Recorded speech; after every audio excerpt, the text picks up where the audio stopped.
ಇತ್ತೀಚಿನ ಸಂಚಿಕೆಗಳನ್ನು ಜಾಹೀರಾತಿನ ಕಿರಿಕಿರಿ ಇಲ್ಲದೆ ನೋಡಿ.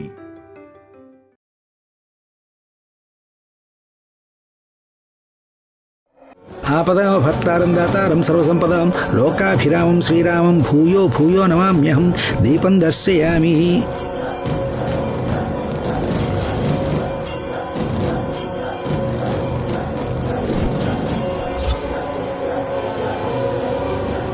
ಇಲ್ಲಿ ನೋಡಿ, ನೀವು ಕುಂಕುಮ ಹಚ್ಕೊಂಡು ನಿಮ್ಮ ಹೆಂಡತಿಗೂ ಕುಂಕುಮ ಹಚ್ಚಿ.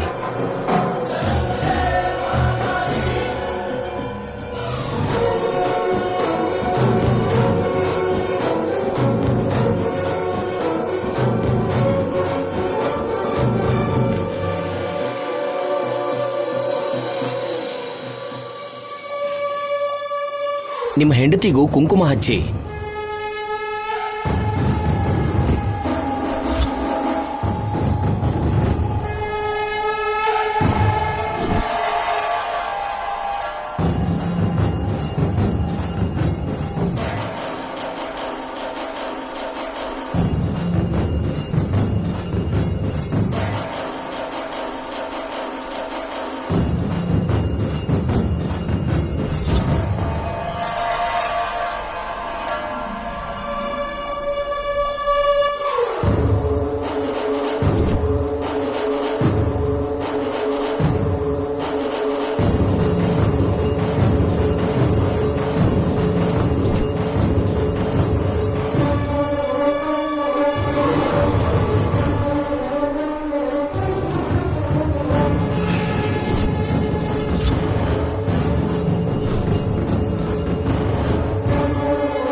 ಅಯ್ಯೋ, ಏನಾಯ್ತು ಕಂದ?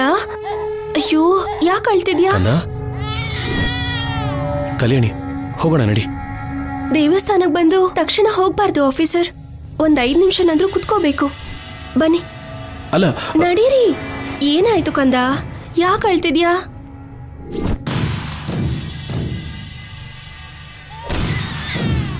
ಅಳ್ಬೇಡ, ಅಳ್ಬೇಡ, ಅಳ್ಬೇಡ.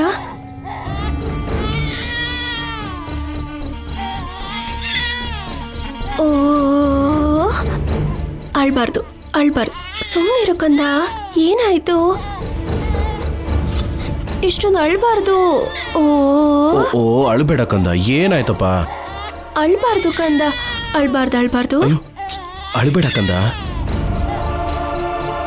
ಅಳೋದ್ ನಿಲ್ಸು ಕಂದ. ಆಫೀಸರ್, ನೀವು ಪ್ರಸಾದ ಕೊಡಿ. ಹಾ.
ಕಲ್ಯಾಣಿ, ನಿಜವಾಗ್ಲೂ ನೀನು ತುಂಬಾ ಗ್ರೇಟ್. ಭಾಗವತದಲ್ಲಿ ಕೃಷ್ಣ ದೇವಕಿಗೆ ಹುಟ್ಟಿದ್ರು, ಯಶೋಧ ಅಮ್ಮ ಮಾತ್ರ ತಾನೇ ತಾಯಿಯಾಗಿ ತುಂಬಾ ಪ್ರೀತಿಯಿಂದ ಸಾಕಿದ್ರು. ಶ್ರೀಕೃಷ್ಣನೂ ಕೂಡ ಯಶೋಧ ಅಮ್ಮನೆ ತನ್ನ ಹೆತ್ತ ತಾಯಿ ಅನ್ನೋ ಹಾಗೆ ಅವ್ರ ಮೇಲೆ ಪ್ರೀತಿ ತೋರಿಸ್ದ. ಆವಾಗ್ಲೇ ಪ್ರಪಂಚಕ್ಕೆ ಒಂದು ಪಾಠನೂ ಹೇಳ್ದ. ನಾವ್ ಯಾರನ್ನಾದ್ರೂ ಶ್ರೀಕೃಷ್ಣನ್ ತಾಯಿ ಯಾರು ಅಂತ ಕೇಳಿದ್ರೆ ತಕ್ಷಣ ಯಶೋಧ ಅಮ್ಮ ಅಂತಾನೆ ಅಂತಾರೆ. ಹೆತ್ತ ತಾಯಿ ಪ್ರೀತಿಗಿಂತ ಸಾಕು ತಾಯಿ ಪ್ರೀತಿನೇ ಹೆಚ್ಚು ಅಂತ ಶ್ರೀಕೃಷ್ಣ ಹೇಳ್ದೇನೆ ತೋರಿಸ್ಬಿಟ್ಟ.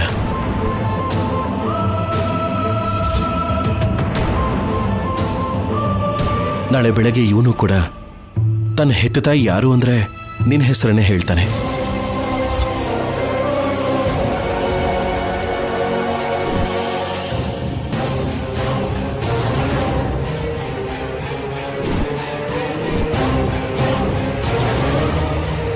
ದೇವಸ್ಥಾನದಲ್ಲಿ ಒಳ್ಳೆ ಮನಸ್ಸಿಂದ ಈ ಮಾತು ಹೇಳಿದಿರ ಆಫೀಸರ್. ಅದೇ ನಿಜ ಆಗ್ಬೇಕು. ಹಾಗೆ ಆಗುತ್ತೆ.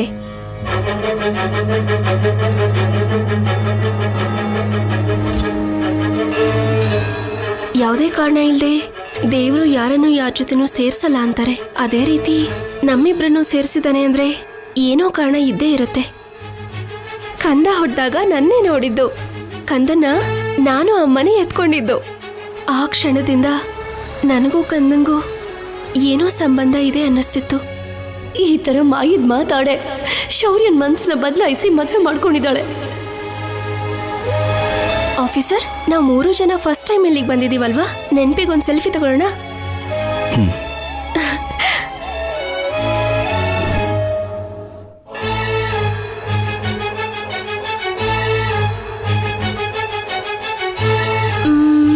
ಹೇ ಕಂದ,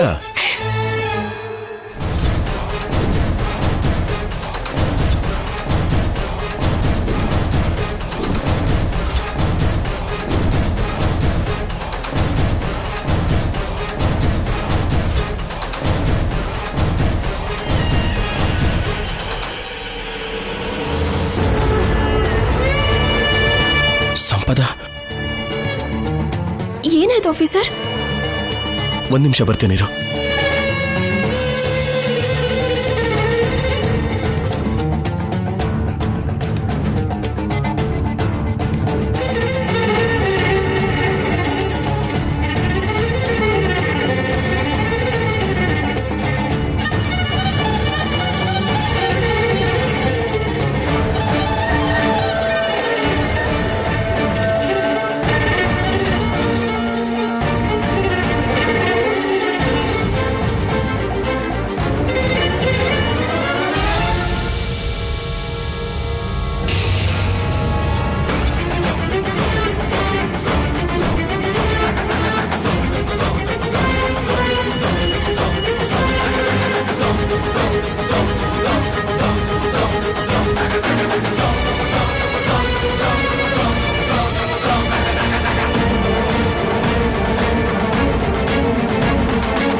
ಯಾರು ಬೇಕಾಗಿತ್ತು?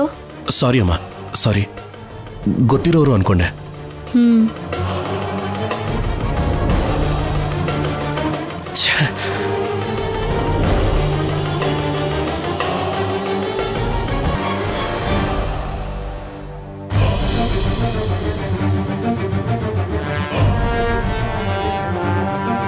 ಸಂಪದಾನ ಈಗ ತಾನೇ ನೋಡಿದೆ. ಇಷ್ಟು ಬೇಗ ಇಲ್ಲಿಗೆ ಹೋದ್ಲು? ಒಂದು ವೇಳೆ ನನಗೇನಾದ್ರೂ ಭ್ರಮೆ ಆಯ್ತಾ?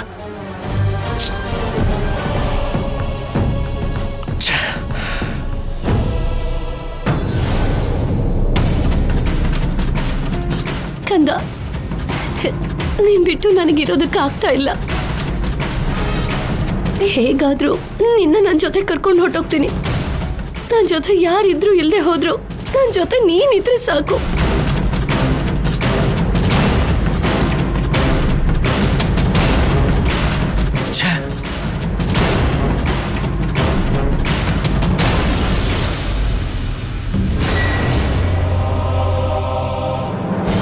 ಏನಾಯ್ತು ಆಫೀಸರ್?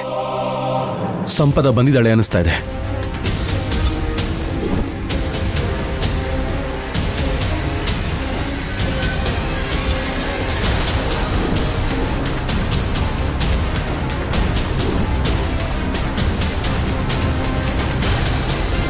ಕಾಣಿಸದ್ಲಾ?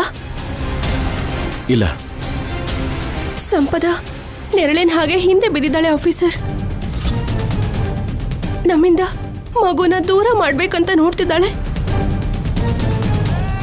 ಮಗು ವಿಷಯದಲ್ಲಿ ನಾವು ತುಂಬಾ ಹುಷಾರಾಗಿರ್ಬೇಕು. ಮೊದಲೇ ಜಾತ್ರೆಯಲ್ಲಿ ಅಮ್ಮನವ್ರ ಆಶೀರ್ವಾದದಿಂದ ಮತ್ತೆ ಕಂದ ನಮಗ್ ಸಿಕ್ಕಿದ್ದಾನೆ. ಅವಳು ಯಾಕೆ ಹೀಗೆ ಮಾಡ್ತಿದ್ದಾಳೆ ಅಂತ ಅರ್ಥನೇ ಆಗ್ತಿಲ್ಲ ಕಲ್ಯಾಣಿ. ಸಂಪದಾನ ಎಷ್ಟು ಪ್ರೀತಿಯಿಂದ ಹೃದಯದಲ್ಲಿಟ್ಟು ನೋಡ್ಕೋತಾ ಇದ್ದೀನಿ, ಆದ್ರೆ ಅವಳು ಮಾತ್ರ ನನ್ನ ಪ್ರೀತಿಗೆ ತಣ್ಣೀರು ಎರಚಿಬಿಟ್ಲು.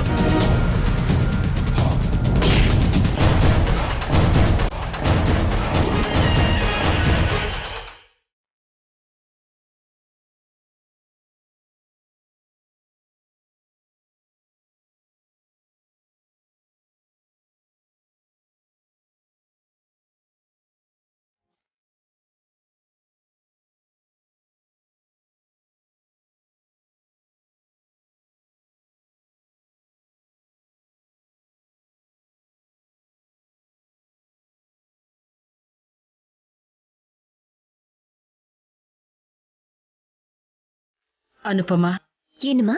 ಏನ್ ಮಾಡ್ತಿದ್ಯಾ? ಮುತ್ತಿನ ಹಾರ ಮಾಡ್ತಿದ್ಯಲ್ಲ, ಯಾಕೆ? ಇನ್ನೆರಡು ದಿವಸದಲ್ಲಿ ಕೃಷ್ಣ ಜನ್ಮಾಷ್ಟಮಿ ಬರುತ್ತಲ್ಲಮ್ಮ. ನಮ್ಮನೇಲೂ ಒಂದು ಮಗು ಇದೆಯಲ್ವಾ, ಅದಕ್ಕೆ ನಮ್ಮ ಮಗುಗೂ ಕೂಡ ಕೃಷ್ಣನ್ ವೇಷ ಹಾಕೋಣ ಅಂದ್ಕೊಂಡಿದ್ದೀನಿ ನಾನು. ಅಷ್ಟೇ ಅಲ್ಲದೆ ಕೃಷ್ಣನ ಪೂಜೆ ಕೂಡ ಮಾಡೋಣ ಅಮ್ಮ. ಹಾ, ಇಷ್ಟು ದಿವಸದಿಂದ ದೇವ್ರನ್ನ ನಮಗೇನ್ ಬೇಕು ಅಂತ ಕೇಳ್ಕೊಂಡಿದೀವೋ ಅದನ್ನು ಅವ್ನು ನೆರವೇರಿಸಿದ್ದಾನೆ. ಶೌರ್ಯ ಕಲ್ಯಾಣಿನ ಅರ್ಥ ಮಾಡ್ಕೊಂಡಿದ್ದಾನೆ. ಶೌರ್ಯ ಕಲ್ಯಾಣಿಗೆ ಈಗಷ್ಟೇ ತನ್ನ ಜೀವನದಲ್ಲಿ ಒಂದು ಸ್ಥಾನ ಕೊಡೋಕೆ ಶುರು ಮಾಡಿದ್ದಾನೆ. ದೇವಸ್ಥಾನಕ್ಕೆ ಕೂಡ ಕರ್ಕೊಂಡು ಹೋಗಿದ್ದಾನೆ. ಅವರಿಬ್ಬರನ್ನ ನೋಡಿದ್ರೇನೆ ಅರ್ಥ ಆಗುತ್ತಮ್ಮ ಅವ್ರು ಎಷ್ಟು ಅನ್ಯೋನ್ಯವಾಗಿದ್ದಾರೆ ಅಂತ. ಅವರಿಬ್ಬರ ಮಧ್ಯೆ ಇರುವಂತಹ ಅನುಬಂಧನ ಇನ್ನೂ ಬಲಪಡಿಸ್ಬೇಕು ಅಮ್ಮ. ಅದಕ್ಕೆ ಕೃಷ್ಣ ಜನ್ಮಾಷ್ಟಮಿನ ನಾವು ಕೂಡ ಮಾಡೋಣ ಅಂತ. ಒಳ್ಳೆ ಆಲೋಚನೆ. ಸರಿಯಾದ ಸಮಯಕ್ಕೆ ನೆನಪು ಮಾಡಿದ್ಯಾ. ಏನ್ ಮಾತಾಡ್ಕೋತಾ ಇದ್ದಾರೆ? ಮಾತಾಡ್ಕೊಳ್ಳೋದಲ್ಲ, ಏನೋ ಪ್ಲಾನ್ ಮಾಡ್ತಾ ಇದ್ದಾರೆ. ನೀನ್ ಪ್ರೀತಿಯಿಂದ ಮಾಡ್ತಿರೋ ಈ ಮುತ್ತಿನ ಹಾರದ ಜೊತೆಗೆ ನನ್ನ ಮರಿ ಮೊಮ್ಮಗನಿಗೋಸ್ಕರ ಬಂಗಾರದ ಸರ, ಕಿವಿಯೋಲೆ, ಉಂಗುರ ಎಲ್ಲ ತಗೊಳ್ಳೋಣ. ಮಗುನ ಕೃಷ್ಣನ್ ಹಾಗೆ ಅಂದವಾಗಿ ತಯಾರು ಮಾಡೋಣ. ನಿಜವಾಗ್ಲೂ ಆ ಕೃಷ್ಣ ನಮ್ಮ ಮನೇಲಿ ಪುಟ್ಟ ಪುಟ್ಟ ಹೆಜ್ಜೆ ಇಡ್ತಿರೋ ಹಾಗೆ ಸಂತೋಷವಾಗಿ ಆಚರಿಸೋಣ. ಏನ್ ಮಾತಾಡ್ಕೋತಾ ಇದ್ದಾರೆ ಅಂತ ಸ್ವಲ್ಪನೂ ಕೇಳಿಸ್ತಾನೆ ಇಲ್ವೇ?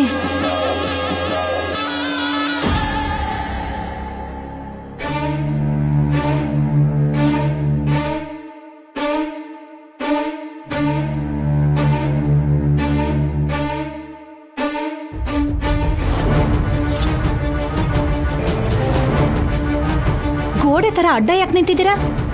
ನೀನು ಪಕ್ಕದ ಮನೇಲಿ ಏನ್ ನಡೀತಾ ಇದೆ, ಏನ್ ಮಾತಾಡ್ಕೋತಿದ್ರು ಅಂತ ಕಣ್ಣು ಬಾಯಿ ಬಿಟ್ಕೊಂಡು ಅಲ್ಲೇ ಕೇಳಿಸ್ಕೊತಾ ಇದ್ರೆ ನಾನ್ ಹೇಗ್ ಕಾಣಿಸ್ತೀನಿ? ಸರಿ, ಈಗ ಎಲ್ಲಿಗೆ? ಗೋಡೆ ಆ ಕಡೆ ಏನೋ ಉಪಾಯ ಮಾಡ್ತಾ ಇದ್ದಾರೆ. ನಾನು ಅದನ್ನ ತಡಿಬೇಕು. ಅಯ್ಯಬ್ಬಾ, ನಿನಗ್ ಮಾತು ಹೋದ್ರೆ ಹೋಯ್ತು. ನಿನಗೆ ಜ್ಞಾನನ ಬುದ್ಧಿನ ಕೊಟ್ಟಿದ್ದಾನ ದೇವ್ರು. ಮನೆ ಮಧ್ಯೆ ಅಡ್ಡವಾಗಿರೋ ಗೋಡೆನ ತೆಗಿಬೇಕು ಅನ್ಕೋತಿದ್ಯಲ್ಲ, ಅಷ್ಟೇ ತಾನೆ? ಅಯ್ಯೋ ಕರ್ಮ ಕರ್ಮ, ಅದಲ್ಲ ರೀ. ಮತ್ತೆ ಈ ಗೋಡೆ ಇದೆಯಲ್ಲ, ಈ ಗೋಡೆ ಆ ಕಡೆ ಇರೋರು ಏನೋ ಪ್ಲಾನ್ ಮಾಡ್ತಾ ಇದ್ದಾರೆ. ಹೌದಾ? ನಿಜಾನಾ? ಎಷ್ಟು ಬದಲಾಗಿದೆ ನಿನ್ ದಮಯಂತಿ. ನೀನೇನು ಅವ್ರ ಕಾಲಿಡ್ಕೊಂಡು ಕ್ಷಮೆ ಕೇಳೋದಂದ್ರೆ ಏನು? ಸರಿ, ಹೋಗೋಣ ಬಾ.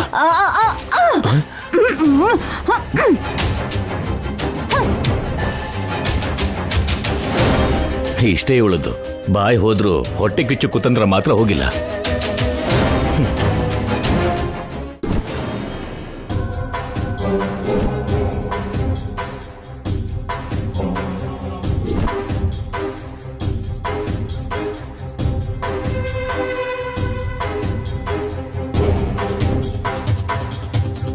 ಆಫೀಸರ್, ಇನ್ನು ಹೊರಡೋಣವಾ?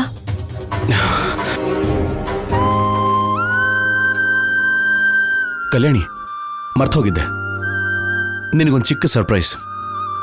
ಏನದು? ಬಾ ಹೇಳ್ತೀನಿ, ಬಾ.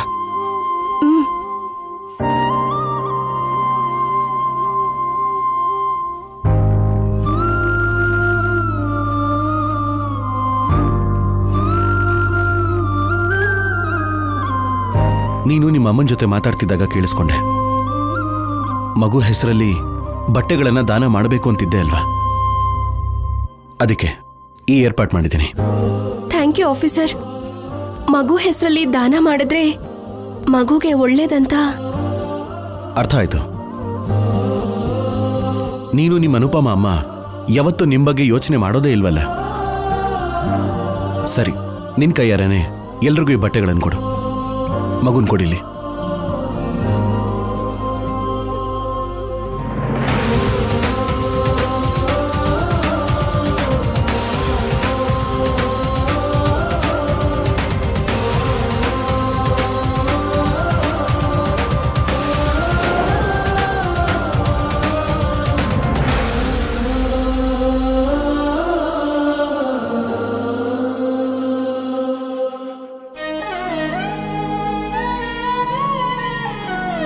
ನೀವಿಬ್ರು 100 ವರ್ಷ ಚೆನ್ನಾಗಿ ಬಾಳ್ಬೇಕಮ್ಮ.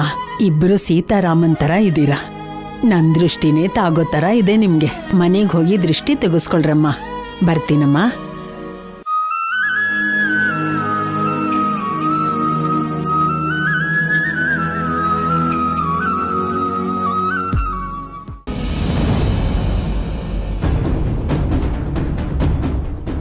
ಸಂಪದ ಹೇಳ್ದೇನೆ ಎಲ್ಲಿಗೆ ಹೋಗಿದ್ದಾಳೆ?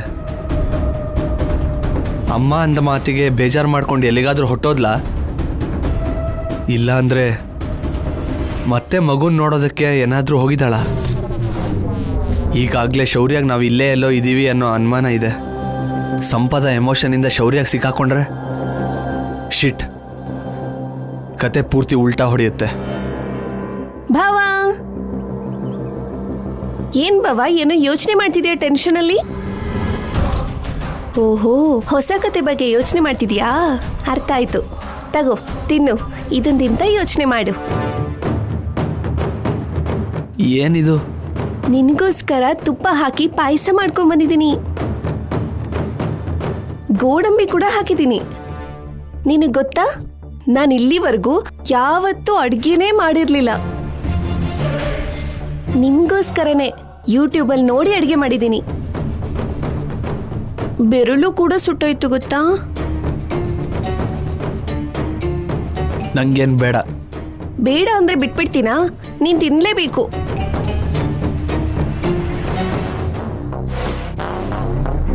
ತಗೋ. ಬೇಡ. ನನ್ ಸೊಸೆ ಅಷ್ಟು ಪ್ರೀತಿಯಿಂದ ಕೊಡ್ತಾ ಇದ್ರೆ ಬೇಡ ಅಂತೀಯಲ್ಲೋ? ಅತ್ತೆ, ಒಳ್ಳೆ ಟೈಮಿಗೆ ಬಂದ್ರಿ. ನೀವು ತಗೊಳ್ಳಿ, ನಾನು ಹೋಗಿ ಇನ್ನೊಂದು ತಗೋಬರ್ತೀನಿ. ನನ್ ಮುದ್ದು ಸೊಸೆ. ಏನೋ ಬುದ್ಧಿ ಇಲ್ವೇನೋ ನಿನ್ಗೆ? ಅಷ್ಟು ಪ್ರೀತಿಯಿಂದ ಕೊಡ್ತಾ ಇದ್ರೆ ಬೇಡ ಅಂತೀಯಲ್ಲೋ?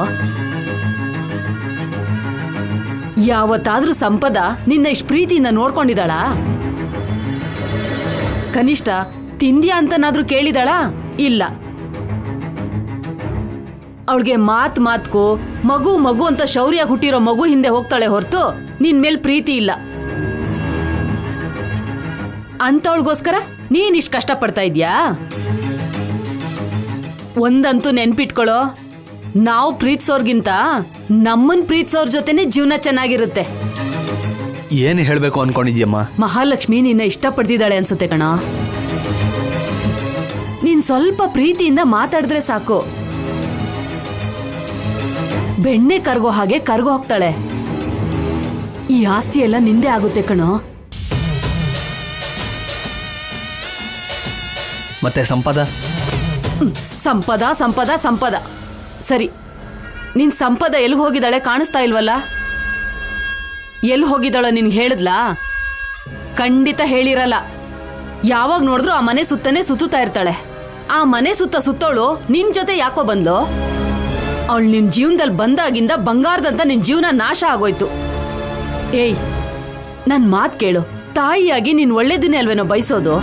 ಸಂಪದನ ನಿಧಾನವಾಗಿ ದೂರ ಮಾಡಿ ಸುಮ್ನೆ ಮಹಾಲಕ್ಷ್ಮಿಗೆ ಹತ್ರ ಆಗು. ಸಿದ್ದು, ಚೆನ್ನಾಗಿ ಯೋಚನೆ ಮಾಡಿ ನಿನ್ ಜೀವನ ನೀನೇ ಸರಿ ಮಾಡ್ಕೋ.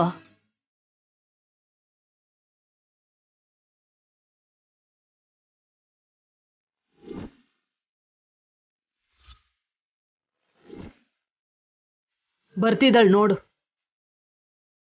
ಕೇಳೋ.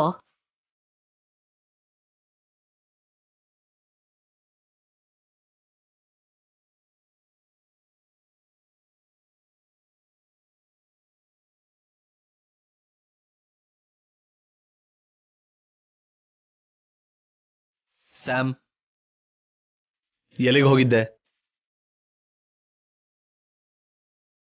ಸಿದ್ದು, ಅದು ಹೇಳು ಸ್ಯಾಮ್.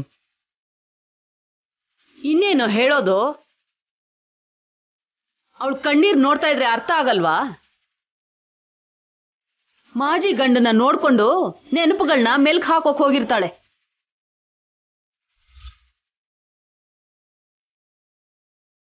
ಬಾಯಿಗೆ ಬಂದಾಗ ಮಾತಾಡ್ಬೇಡಿ. ನಾನು ಎಲ್ಲಿಗೂ ಹೋಗಿರ್ಲಿಲ್ಲ. ಮನೇಲಿ ಮನಃಶಾಂತಿ ಇಲ್ಲದೆ ದೇವಸ್ಥಾನಕ್ಕೆ ಹೋಗಿದ್ದೆ. ನನ್ನ ನೋವನ್ನ ದೇವ್ರ ಹತ್ರ ಹೇಳ್ಕೊಳ್ಳೋದಕ್ಕೆ. ಅಮ್ಮನ್ ತವ್ರ ಮನೆ ಸೋದ್ರ ಮಾವನ್ ಗೊತ್ತಿಲ್ಲ ಅನ್ನೋ ಹಾಗೆ ನೀನ್ ನಮ್ಮ ಹತ್ರ ಕತೆ ಹೇಳ್ಬೇಡ. ನಂಬಿದ್ರೆ ನಂಬಿ, ಇಲ್ಲಾಂದ್ರೆ ಬೇಡ.